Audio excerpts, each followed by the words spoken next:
Muy buenas noches, bienvenidos a una nueva edición de Por su Salud. Pues sí, en efecto, es una cita la que tenemos el jueves a las 10 de la noche, muy saludable. Verán, hoy vamos a hablar de dos temas. En primer lugar, sabremos qué son las infecciones urinarias. En este tema nos vamos a centrar. Pero sabremos qué son las infecciones urinarias, por qué se producen, a quién afectan más, si a los hombres, a las mujeres e incluso a los niños, si pueden o de qué manera afectar a algún órgano de nuestro cuerpo si no se vigilan, si no se atajan a tiempo. Y sabremos también pues qué prevalencia hay de este tipo de infecciones y qué es lo que tenemos que hacer en definitiva para no tenerlas.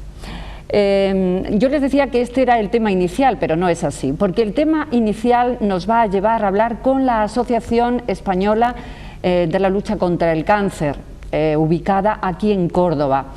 Vamos a hablar concretamente con algunos de sus psicólogos, porque ya saben ustedes que muchas veces pues una persona que tiene que enfrentarse a esta dolencia, a veces pues le surgen esos problemas psicológicos, y ya no solo a ella, sino a la propia familia, a todo su entorno, de qué manera se enfrenta el enfermo y de qué manera se enfrenta y puede ayudar con una buena información la propia familia.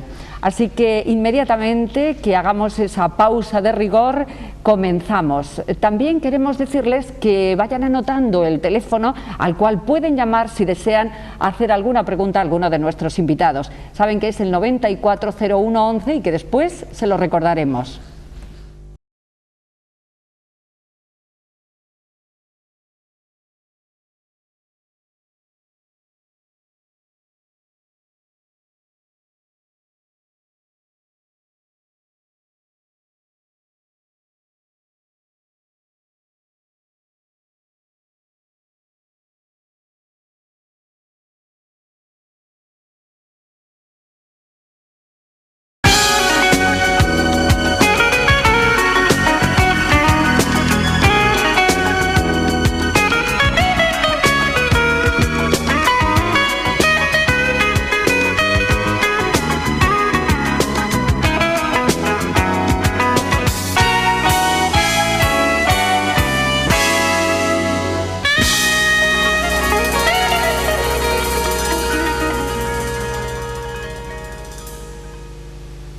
Bien, pues vamos a meternos en materia y les quiero presentar a los dos invitados que ya tenemos en el estudio.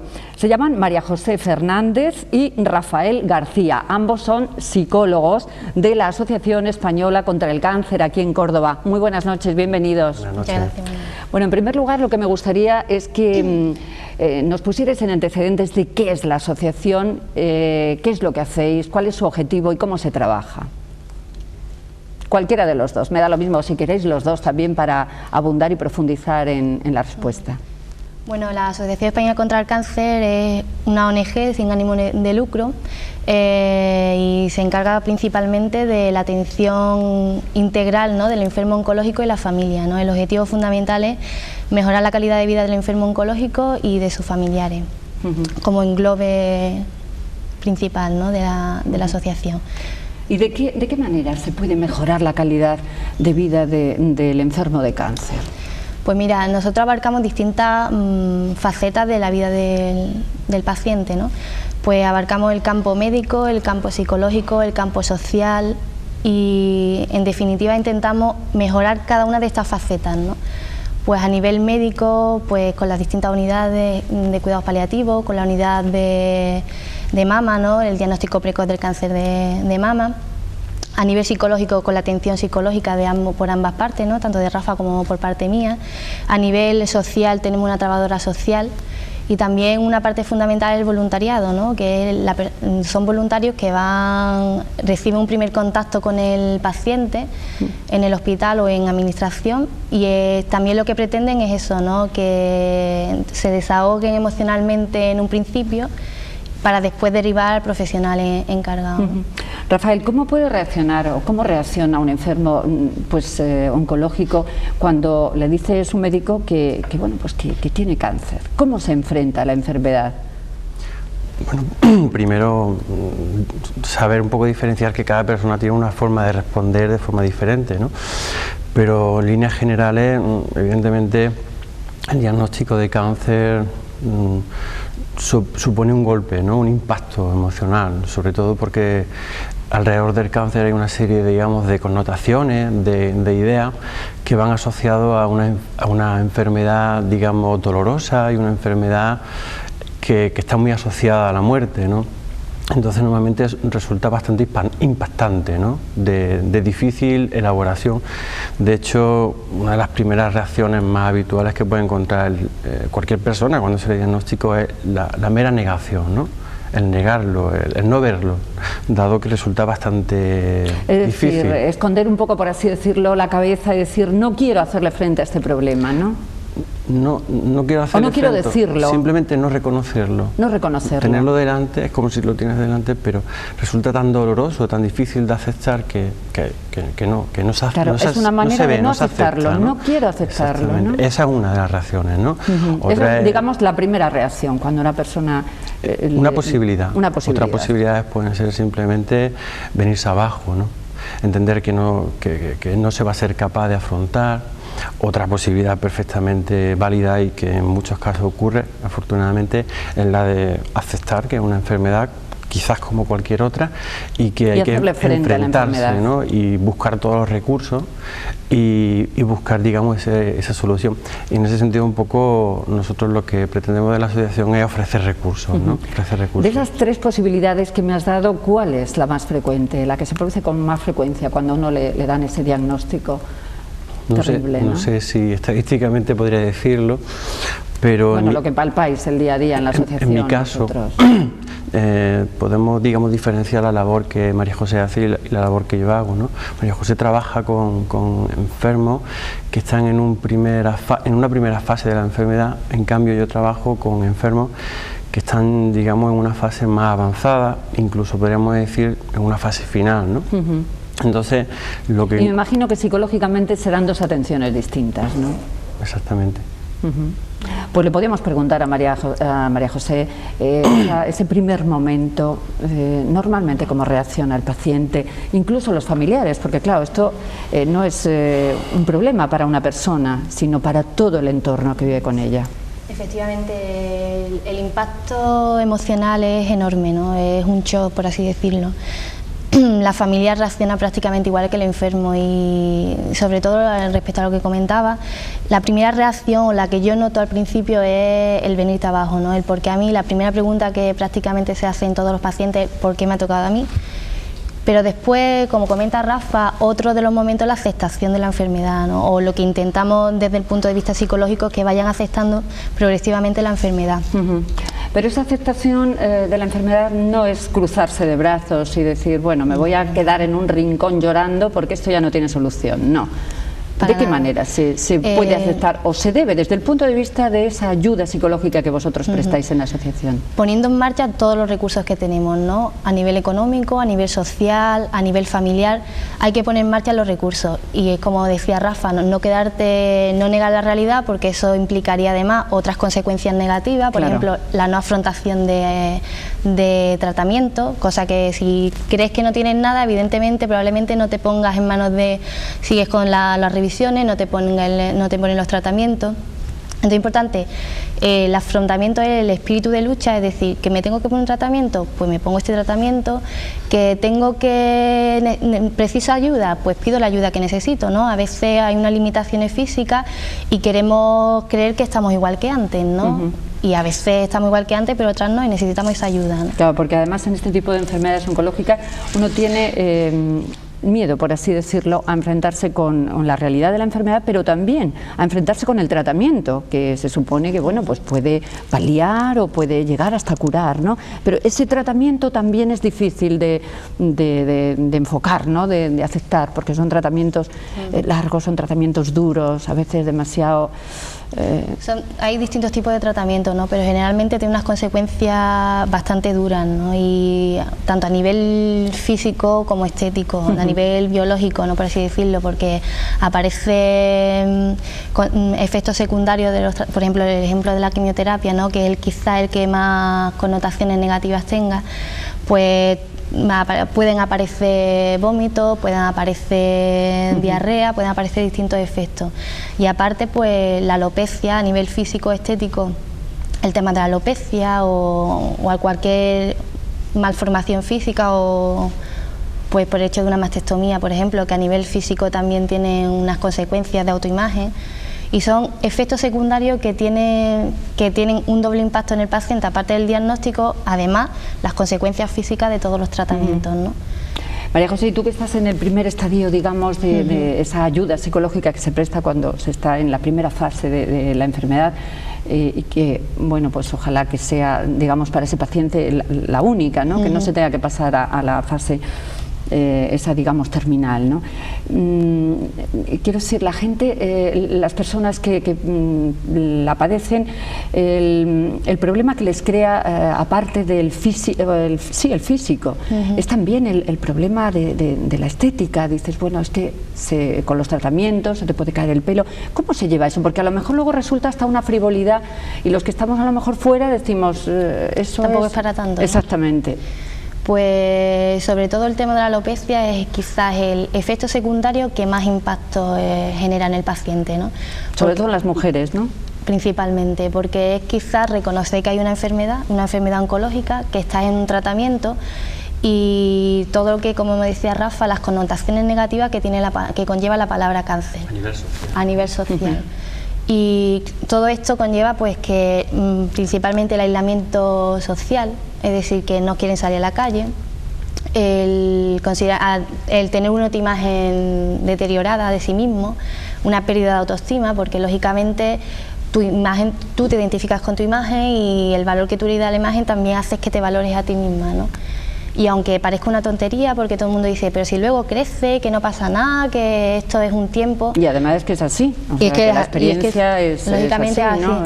Pero para ellos, para el paciente, el mirar el cambio de imagen y el reconocer que hay una enfermedad cuesta muchísimo, quizá uno de los efectos secundarios que más... Y yo me imagino que resultará muy positivo una vez que esa persona lo ha aceptado y bueno, pues ha afrontado por derecho, digamos, el problema.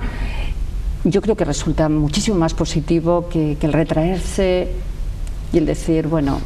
Hombre, lógicamente, porque es una estrategia, ¿no? Y una forma de afrontar, reconocer efectivamente que tengo una enfermedad y darle el valor que tiene, es decir, una enfermedad seria, pero que yo estoy por delante de la enfermedad, por encima de esta enfermedad, y estoy haciendo todo lo posible por curarme. Si yo empiezo también a darle esas connotaciones negativas, el tabú, que no me vean, que no sepan que tengo cáncer, todavía condiciona mucho más y genera más malestar en ti mismo, en los que te rodean, porque no saben cómo reaccionar contigo, y en la sociedad en general, ¿no? Que la palabra cáncer cada día, por suerte, tiene unas connotaciones diferentes, unas connotaciones de curación, ¿no? Otras diferentes a las que con anterioridad había. Os iba a preguntar, yo no sé si tendréis los datos, pero en cualquier caso nosotros tenemos emplazada aquí, además lo voy a decir a nuestros espectadores, porque el próximo jueves nos ha prometido su visita María José Acedo, que es la vicepresidenta de la Asociación Española contra el Cáncer aquí en Córdoba. Nos ha prometido su visita, pero ahora sí que también nos ha prometido esa llamada que nosotros le vamos a hacer, porque nos tiene una sorpresa, nos tiene un evento preparado para los cordobeses, y al que, bueno, yo estoy segura que la respuesta va a ser pues muy positiva, y va a haber muchísimas personas que se sientan interesadas en ir a, bueno, pues a esto que después en unos minutos nos va a explicar ella misma. Así que yo desde aquí le hago también un requerimiento a nuestros compañeros de realización que nos vayan preparando esa llamada con María José Acedo. Decía que os iba a preguntar, pues no sé, el índice de curaciones que se tienen aquí en nuestra ciudad. No sé si estáis en disposición de dejarme este dato, pero ya decía que María José, yo estoy segura que el próximo jueves nos lo va a aclarar. Decirte, por ejemplo, yo no pongo esos datos, pero lo que sí decirte que es fundamental el diagnóstico precoz, ¿no? Es decir, el estadio en el que te diagnostican el cáncer es básico, ¿no? Para la supervivencia. Entonces es algo que nosotros proponemos, ¿no? Y en lo que otra de las funciones de la asociación es prevenir, ¿no? La prevención de los distintos cánceres. acudiendo quizá a todos esos llamamientos, muchas veces esa cartita que te llega y que dices, bueno, pues me han emplazado para que vaya a hacerme una revisión y alguna persona pues se sienta reticente o en fin, no quiera La proyección acudir. precoz es básica, vaya. Me están diciendo mis compañeros que ya tenemos aquí esa llamada. María José, buenas noches. Hola, buenas noches. Bueno, no sé si estarás viendo el programa, Sí, claro, pero... por supuesto. Gracias. Estaba diciendo que a nuestros espectadores que el próximo día tendremos bueno, pues, el honor de tenerte aquí con nosotros. Nos vas a aportar una serie de datos que lógicamente ellos son psicólogos y el enfoque de esta conversación es completamente distinta. Pero yo estoy segura que tú estás aquí para darnos una magnífica sorpresa a los cordobeses, porque en breve va a celebrarse. ¿Qué es lo que va a celebrarse, María José? Pues tenemos nuestro Festival Taurino, como todos los años, lo hacemos el día 21 de febrero y tenemos en el Coso de los Tejares, por supuesto, y tenemos un gran cartel. Bueno, además un cartel fantástico, porque tenemos, a ver si nuestro compañero saca ese cartel que es de primera magnitud. Creo que tienes los nombres ahí, pues prácticamente ya en disposición de que nos comentes quiénes son los toreros que van a venir a Córdoba. Pues mira, tenemos el rejoneador cordobés Leonardo Hernández, Juan Antonio Ruiz Espartaco, Enrique Ponce, Jesulín de Urique, Francisco Rivera Ordóñez, Sebastián Castella y el novillero cordobés, que fue también el triunfador del año pasado de la Feria de Mayo, que es José Luis Torres. María José, yo creo que con este cartel, bueno, yo creo que es que vais a tener el poner, no hay entradas, se acabaron, pero prácticamente cuando dejes de hablar, cuando dejemos de hacer el programa, porque ha sido, me imagino yo, que un trabajo arduo el reunir a todas estas figuras de la tauromaquia, pues para que vengan aquí ese día, el día 21 de febrero, ¿verdad? Exacto. Te digo que tenemos mucho que agradecerle tanto a la empresa de la Plaza de los Toros como a la propiedad, porque son los que nos han elaborado este cartel tan fabuloso. Bueno, y creo además, bueno, también quiero preguntarte, porque las invitaciones, ¿dónde pueden recogerse? Bueno, invitaciones no, son entradas, ¿eh? Bueno, porque ten en cuenta que nosotros este festival taurino... Decimos invitaciones, María José, pero se supone, esto es una cosa que... Sí, mira, las entradas se pueden comprar ahora mismo pues en varios sitios, como es la cervecería El Coto, Barbiarri, Valinde de Santa Rosa, el Círculo Taurino, y luego sobre todo la tenemos también en la Asociación Española contra el Cáncer, que está en Avenida República Argentina número 8. Del día 13 de febrero al 20 de febrero estaremos en la puerta del Corte Inglés, como todos los años, vendiendo también nuestras entradas. Y los 2 días de 19 y 20 y 21 inclusive, pues estará la taquilla de la Plaza de los Toros, como es obligatorio. Bueno, María José, yo sé que vuestra asociación se mueve incansablemente y además, pues eso, desde luego una actividad muy positiva y que va a beneficiar, yo estoy segura, a todos los asociados. Pero ¿tenéis por ahí programado otro festival o es un desfile de modelos, de los modelazos que se van a lucir este año en la feria, ¿no? Sí. Tenemos el desfile el día 26 en el Círculo de la Amistad de Juana Martín.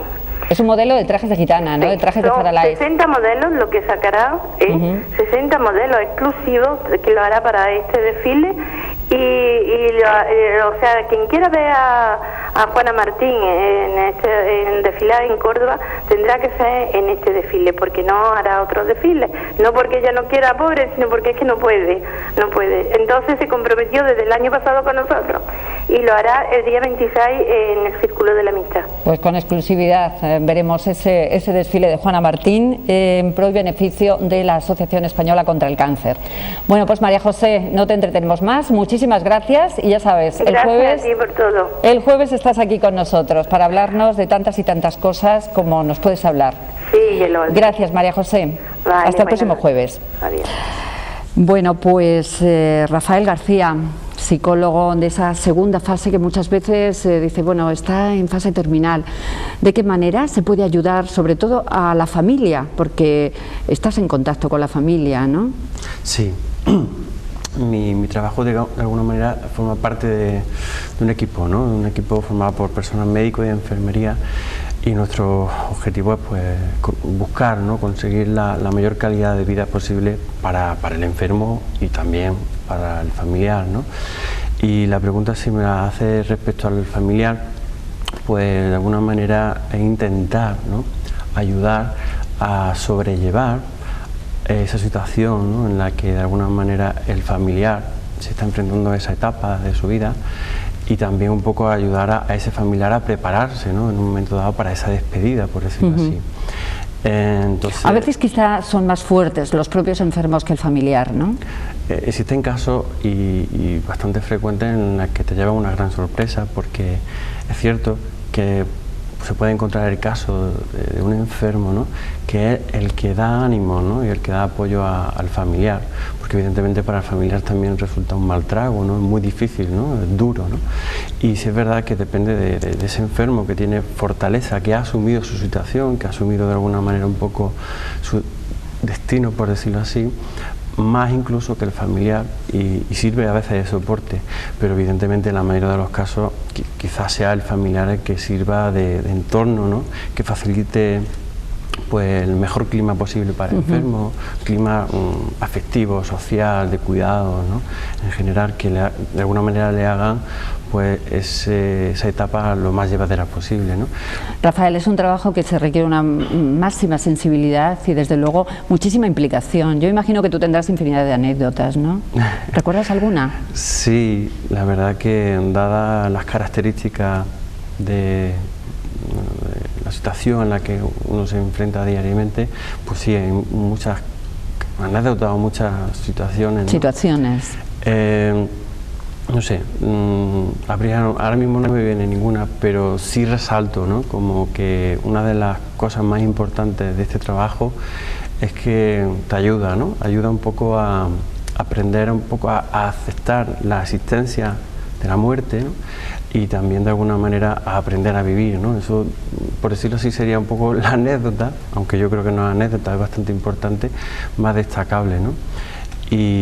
Pero eso no le ocurre no solamente al profesional que está trabajando, sino al propio familiar, ¿no? Que a lo mejor no ha tenido esa experiencia previa de enfrentarse a la muerte, y de alguna manera el enfrentarse por primera vez pues le supone una experiencia importante, dura, pero importante, ¿no?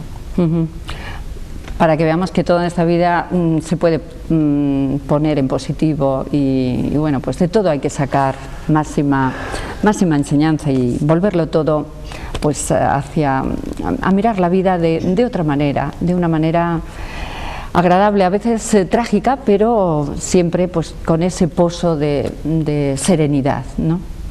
Bueno, pues muchísimas gracias por haber estado con nosotros. El próximo día con María José hablaremos de tantas y tantas cosas, actividades todas de la asociación y de esa mirada con esperanza hacia el futuro. Muchísimas gracias por haber venido. Adiós.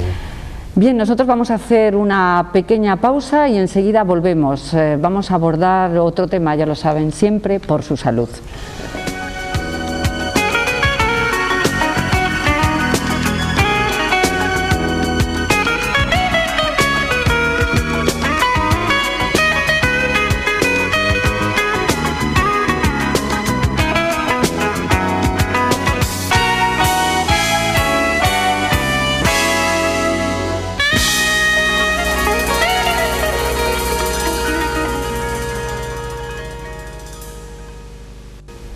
En este programa siempre estamos tratando con médicos, siempre estamos recibiendo en este sofá pues, a especialistas, a personas que trabajan para la sanidad. Bueno, estamos encantados todos los jueves, además aprendemos día tras día pues, cada vez más cosas para saber cómo cuidarnos nosotros mismos en casa, con pequeñas cosas, con pequeñas nociones y con mucha información.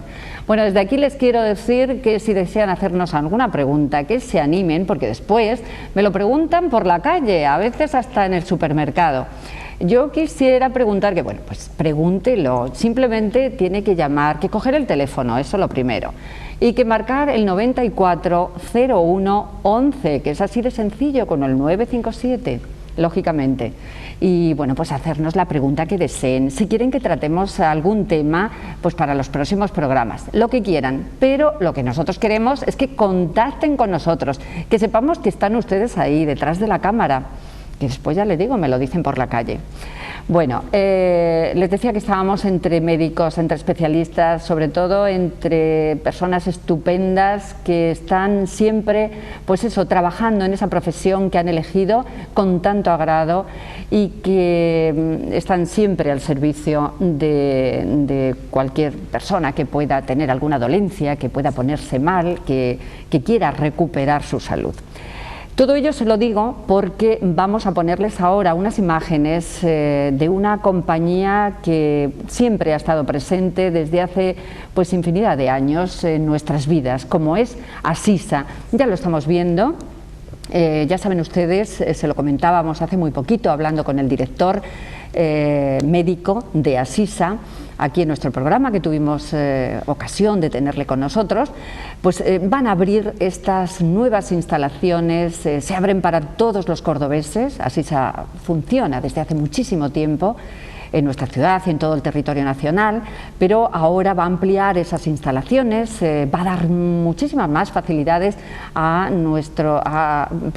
todo su cuadro médico, un despliegue de profesionales para que esas facilidades nos lleguen a los usuarios pues magníficamente bien, para que uno pueda coger el teléfono, pedir una cita y que se la den pues prácticamente casi yo diría que para el día.